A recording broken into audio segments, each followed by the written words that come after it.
Hello everyone, সব থেকে দেখুন আমাদের গাড়ি ডেলিভারি করা এবং এলাকার কিছু বিশেষ নমুনা এবং কিছু ডিসপ্লে আকারে তুলে ধরা হলো।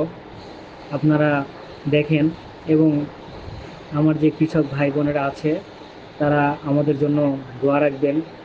যদি আপনাদেরকে আমরা ভালো কিছু উপহার দিতে পারি তাহলে আমাদের সফলতা অর্জন আসবে। আমাদের একটাই চাওয়া পাওয়া, আমরা কৃষককে ভালো মানের ভালো কিছু উপহার দিতে। আর এতে তারা যদি আমাদেরকে দোয়া করে তো অবশ্যই আমরা সামনের দিকে আরো এগিয়ে যেতে পারবো। আপনারা সবাই ভালো থাকবেন। পরের ভিডিওতে আমি আরো কিছু এলাকার ছবি ডিসপ্লে করব। সবাই ভালো থাকবেন, সুস্থ থাকবেন, সুন্দর থাকবেন আর আমাদের জন্য দোয়া রাখবেন।